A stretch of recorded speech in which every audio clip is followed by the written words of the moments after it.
और हमारे माननीय अमित शाह जी ने 30 टारगेट रखा है इस बार। पिछले बार 22 रखा था, हम लोग 18 तक पहुंचे थे। इस बार 30 का टारगेट उन्होंने रखा है। पूरा भरपूर प्रयास किया हमारे कार्यकर्ताओं ने। माननीय प्रधानमंत्री, गृह मंत्री जी, माननीय नड्डा जी सब आके यहाँ, और दूसरे नेता भी आए। तो सब मिलकर जो लड़ाई हमने लड़े हैं, तो उसमें लोगों का उम्मीद बढ़ा है कि मोदी सरकार बनी रहा है तो उसके साथ रहना चाहिए। सर, दूसरा, यहाँ की हमारे जो राज्य सरकार हमारे है, सर्वे के मुताबिक दिलीप घोष साहब 19 सीटें मिल रही हैं आपको पश्चिम बंगाल में। देखिए पिछले बार मैं राज्य का अध्यक्ष था, मैं खुद भी चुनाव लड़ रहा था। तो हम लोग जो टारगेट रखे थे 22, लोगों को लगा था बहुत बड़ा है, क्योंकि 2 ही सीट हमारे पास थी पहले से। तो लोगों ने 10, 12, पता नहीं आप लोग कितना दिए थे। एक चैनल 16 तक दिखाया था। तो उसका ऊपर मैंने बोला था एक सीट कम से कम ज्यादा होगा, 1% वोट ज्यादा होगा। तो 2 सीट ज्यादा हुआ था, 1% वोट ज्यादा हुआ था। इस बार भी वही होगा, क्योंकि बंगाल के लोग यहाँ की जो भ्रष्टाचारी और अत्याचारी सरकार है उससे और मुक्ति पाना चाहते हैं। आज भी आप देखे होंगे बंगाल में चुनाव में इतना हिंसा हुआ है, देश में कहीं नहीं हुआ है, पहले दिन से ही हो रही है। तो इसकी परिवर्तन चाहिए। लोग भरपूर वोटिंग किया है और शांतिपूर्ण वोटिंग हुआ। वोटिंग में कोई व्यवधान नहीं आया है। गुंडे बाहर मारपीट करते रहे, लेकिन लोग वोट डालते रहे। तो नतीजा भी वैसे ही आएगा, परिवर्तन की तरफ। और माननीय नरेंद्र मोदी जी को देख करके उनका सुशासन की तरफ लोगों की वोटिंग होगी। हालांकि छुटपुट हिंसा तो होती रही है जिस वक्त भी, जिस चरण में भी पश्चिम बंगाल में वोटिंग हुई।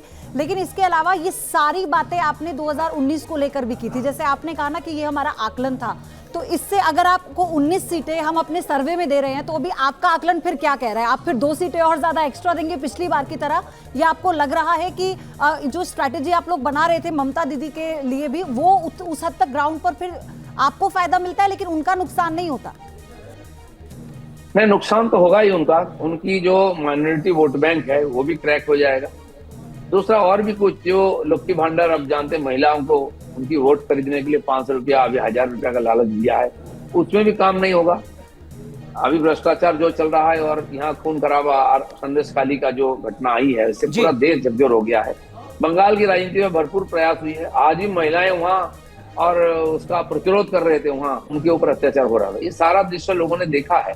मुझे लगता है कि इसका प्रतिफलन पोलिंग में भी होगी और रिजल्ट उसी प्रकार होगा। लेकिन दिलीप घोष साहब, आप कह रहे हैं कि साहब कम से कम 30 सीटें हम जीतेंगे, उसका आधार आपके हिसाब से क्या है? क्योंकि 28 लोकसभा सीट तो पश्चिम बंगाल की ऐसी हैं जहां पर मुसलमान 20% से ज्यादा हैं। 13 लोकसभा सीट ऐसी हैं जहां पर 30 से 60% मुस्लिम वोटर हैं जो हार और जीत तय करते हैं। 42 में से 30 अगर आप जीत रहे हैं, तो क्या आप मानकर चल रहे हैं कि पश्चिम बंगाल में मुसलमान भी आपको वोट कर रहा है?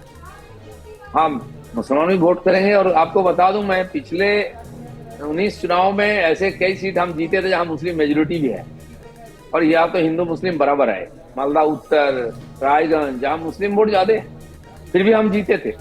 इस बार और भी कई सीट उसमें जुड़ जाएगी, क्योंकि मुस्लिम वोट, मुस्लिम लोग टीएमसी को जिताए थे वही हराएंगे और वोट विभाजन हो जाएगा। इसलिए बीजेपी का सीट निकलेगा जो उम्मीद नहीं, उससे भी ज्यादा। थोड़ा 4 तारीख का इंतजार और करना होगा। जैसा आप कह रहे हैं, आपका अपना आकलन है, लेकिन फिलहाल आपको हम 19 सीटें दे रहे हैं, जो न्यूज नेशन का सर्वे इस वक्त बता रहा है।